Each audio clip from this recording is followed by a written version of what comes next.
Olá pessoal, tudo bom? Hoje nós vamos falar sobre essa obra aqui, Os Contos de Grimm, tá? É uma obra bem interessante, pessoal. Ela contém exatamente os contos dos irmãos Grimm, alguns deles, evidentemente. É digno de nota que Jacob Grimm e Wilhelm Grimm, eles viveram respectivamente de 1785 a 1863 e de 1786 a 1859. Esses dois autores, os irmãos Grimm, eles começaram a estudar sobre a cultura germânica. Eles começaram a analisar os contos que circulavam, eles começaram a estudar a história a germânica, eles começaram a estudar a mitologia germânica, eles começaram a analisar tudo isso, né? Começaram a analisar a linguagem germânica, enfim. E conta-se que muitas vezes uma determinada história ela mudava, né, de acordo com o local em que a pessoa morava. Por exemplo, uma pessoa que morava na floresta, ela aprendeu o conto, vamos supor, da Branca de Neve de uma maneira, e a pessoa que morava na cidade aprendeu o conto da Branca de Neve de outra maneira. Então, os irmãos Grimm, eles analisavam as diferentes edições de um mesmo conto. Eles geralmente pegavam as pessoas mais velhas para contar para eles como é que aprenderam de seus antepassados, e eles anotavam no papel. Lembrando que os contos dos irmãos Grimm, os contos na verdade germânicos, né, eles eram no início passados de pai para filho, né, de geração a geração. Eles eram orais, eles eram passados de pai para filho de maneira oral. E só depois os irmãos Grimm foram lá, anotaram tudo e acabaram criando livros em cima disso. E aí foi graças aos irmãos Grimm que essas histórias não se perderam, elas vieram até nós, tá? Interessante que os contos de fada dos irmãos Grimm, os contos de fada germânicos, eles eram muito mais religiosos do que com objetivo moral e tal. De fato, houve uma época em que na Europa se acreditava em fadas, se acreditava em duendes, se acreditava em bruxas. Bruxa nada mais é do que uma palavra de origem celta, brux, né, ou bruxé, que significa aquela que se comunica com os deuses. Então, bruxa, na verdade, era um nome que se dava para a sacerdotisa celta. Tá? Embora os celtas nada tenham a ver com embora os celtas não tenham nada a ver com os alemães, os germânicos, enfim, suíços, austríacos, etc. Mesmo assim, teve uma certa influência, né, de uma cultura para outra. Os duendes, por exemplo, os leprechauns, por exemplo, as fadas, elas eram deusas que, quando provocadas a ira, elas podiam matar, elas podiam acabar com uma plantação inteira. Existiam fadas que eram feias, que tinham uma aparência feia, como se fosse como aquela imagem de uma bruxa que nós temos. Então, aquela imagem de uma fada bonitinha que muitas vezes tentam passar através da televisão, aquilo ali é mais da nossa época mesmo, porque na época em que os irmãos Grimm viviam não era assim. De fato, tinha muita gente que tinha medo de fadas.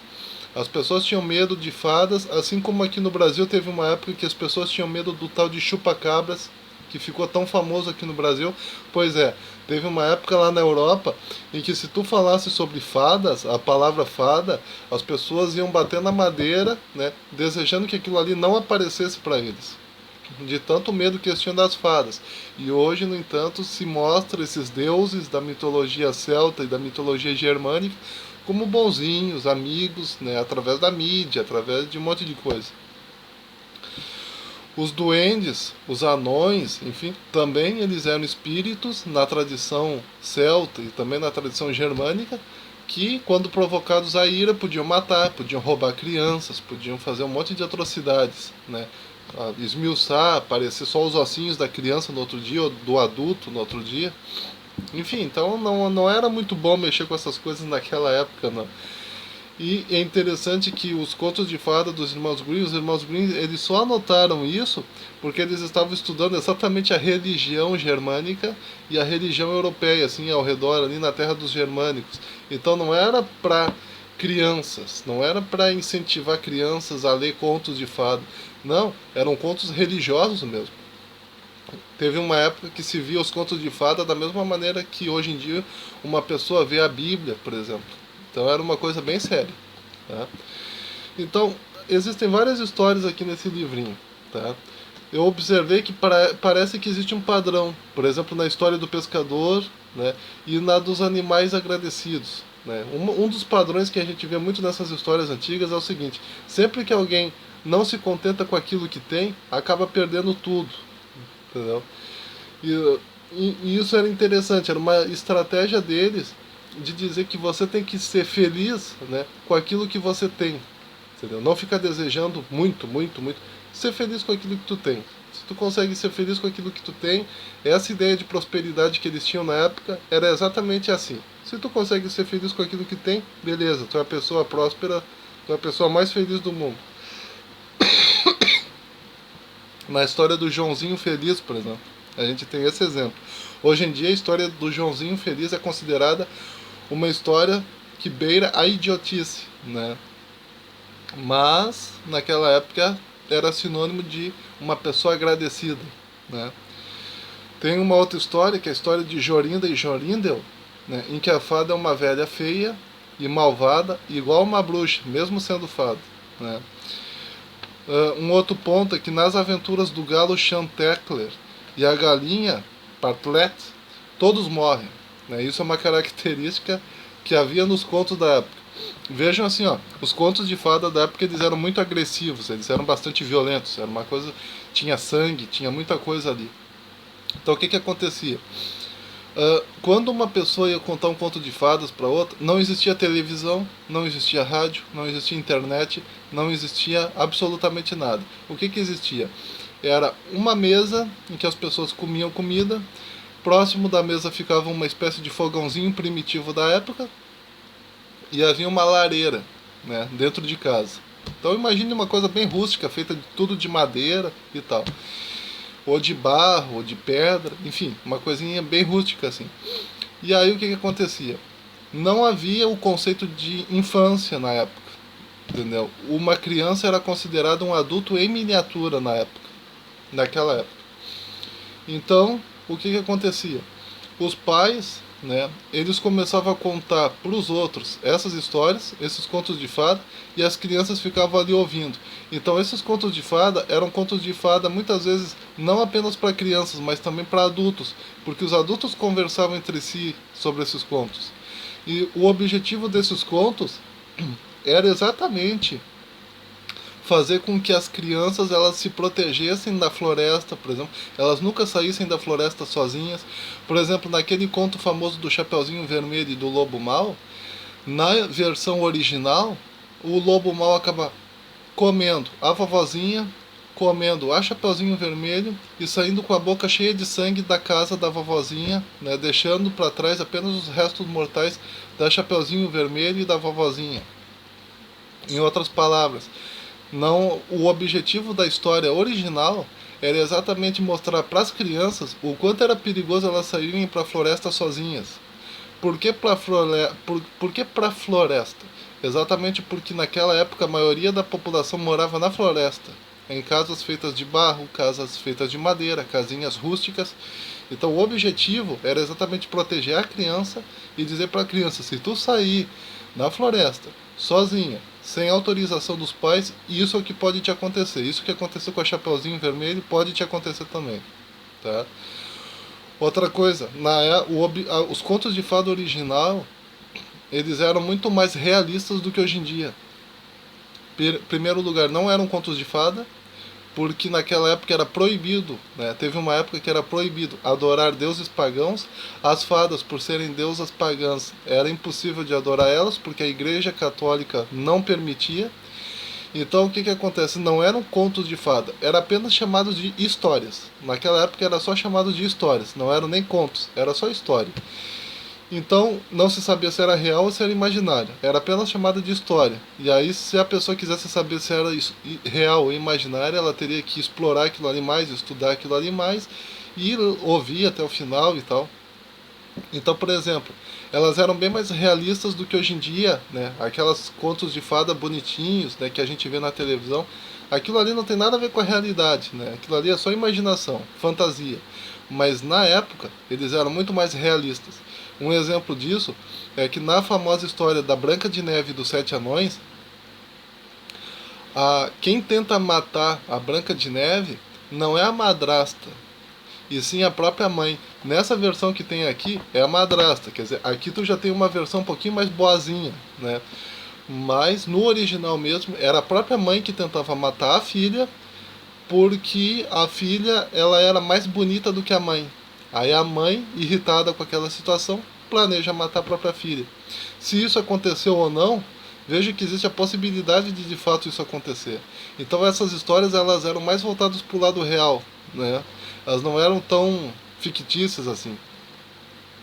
Por exemplo, os anõezinhos trabalhando, na verdade eram crianças, né, que sofriam de nanismo, né? Eu ouvi isso daí há muito tempo atrás, que havia na época muito essa questão do nanismo, né? Por causa da falta de alimentos, as crianças não cresciam muito, então acabavam se tornando anãs. Quando comparados à Branca de Neve, que cresceu num palácio, com tudo que tinha direito, então a estatura da Branca de Neve era maior do que a das crianças que sofriam de extrema pobreza e nanismo. Então eram anões.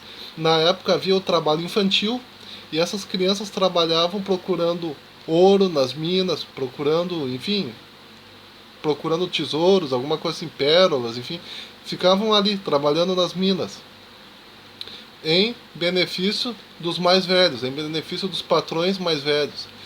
Então aquelas 7 crianças, 7 anões, os 7 anões que aparecem na Branca de Neve, leia-se 7 crianças, 7 crianças que trabalhavam, né? 7 crianças ou 7 pré-adolescentes, enfim, que trabalhavam ali, tá? Outra coisa, na Branca de Neve, como a gente tem nessas versões aqui, nada acontece com a bruxa, né? A bruxa morre, cai no despenhadeiro, alguma coisa acontece assim nesse sentido. Mas só que no original, depois que os anões ficam sabendo que a bruxa tentou matar a Branca de Neve, e que a Branca de Neve depois, né, o príncipe vai lá, acorda a Branca de Neve, né, ela leva ela pro palácio, faz uma festa, o príncipe se casa com a Branca de Neve. No original era um rei que se casava com a Branca de Neve, mas acabou virou príncipe com o passar dos anos. Mas enfim, aí se casa o rei e a Branca de Neve. Aí a bruxa vai na festividade, e o que acontece? Os anões também vão na festividade, vão na festa, né? Só que o que acontece? Lá os anões ficam sabendo que eles perderam, né, a Branca de Neve, né, que até então morava com eles, que era uma companhia agradável para eles.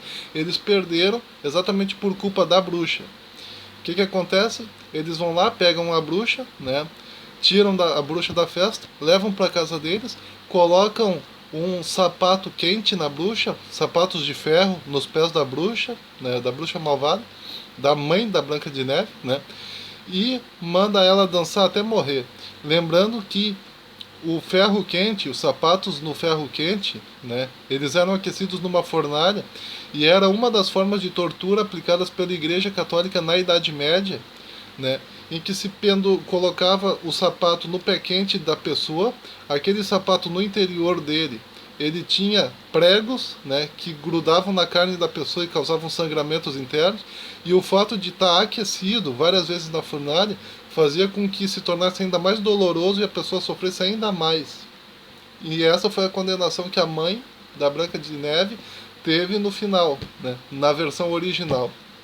Nas versões originais dos contos de fada, tinha muito assassinato, sangue, violência, morte e não sei mais o que, violência de todos os tipos, exatamente para preparar as crianças, né, da possibilidade de haver pessoas más no mundo que pudessem fazer mal a elas, e que se elas saíssem de casa sem os pais permitirem e sem a vigilância dos pais, algo terrível poderia acontecer.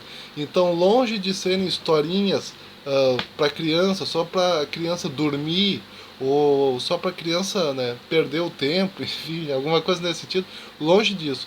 O objetivo delas era preparar a criança para a vida, tá? Então é isso, pessoal. Um resuminho, né, feito por mim. desse livro aqui. Eu não li nenhuma das histórias porque elas são muito compridas e eu tinha que explicar também essas coisas. Então compartilhe esse vídeo, dê o seu joinha, leiam esse livro, até mais.